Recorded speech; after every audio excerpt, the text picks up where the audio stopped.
બકરાવાડીના નારાયણ એવન્યુમાં બન્યો હત્યાનો બનાવ. પતિએ કરી પત્નીની હત્યા કરી. વડોદરા શહેરમાંથી એક અત્યંત ચોંકાવનારી અને હૃદયદ્રાવક ઘટના સામે આવી છે. શહેરના બકરાવાડી વિસ્તારમાં સામાન્ય અણબનાવે એક મહિલાનો જીવ લીધો છે. વડોદરાના બકરાવાડી ખાતેના નારાયણ એવન્યુ કોમ્પ્લેક્સમાં સનસનાટી મચી ગઈ છે. અહીં રીટાબેન સોલંકી નામની મહિલાની ક્રૂરતાપૂર્વક હત્યા કરવામાં આવી છે. હત્યાનું કારણ પ્રાથમિક તપાસમાં બહાર આવ્યું છે કે પતિ-પત્ની વચ્ચે ઘરકંકાસ ચાલી રહ્યો હતો. આ વિવાદ એટલો વકર્યો કે પતિ બંટી સોલંકી આવેશમાં આવી પોતાની પત્નીની હત્યા કરી નાખી. રાત્રિના સમયે બનેલી આ ઘટનાની જાણ થતાં જ વાડી પોલીસ અને નવાપુરા પોલીસનો સ્ટાફ તેમજ ઉચ્ચ પોલીસ અધિકારીઓએ પણ સ્થળ પર પહોંચીને પુરાવા એકત્રિત કર્યા છે.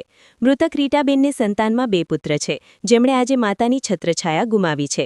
પોલીસે હાલમાં આ મામલે ગુન્હો નોંધી વધુ તપાસ હાથ ધરી છે. જો કે આ ઘટનાએ સમગ્ર વિસ્તારમાં ચકચાર મચાવી દીધી છે. મૃત્યુ થવાનો અમને મેસેજ મળ્યો છે. પોલીસની ટીમ પહોંચી ગઈ છે. તપાસ ચાલુ છે.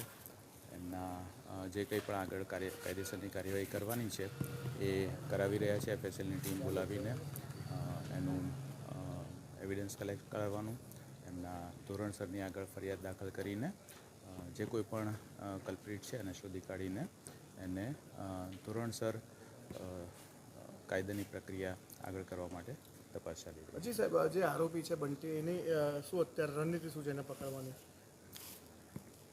પોલીસની જુદી જુદી ટીમો અમે બનાવી છે અને હાલ તપાસ ચાલી રહી છે.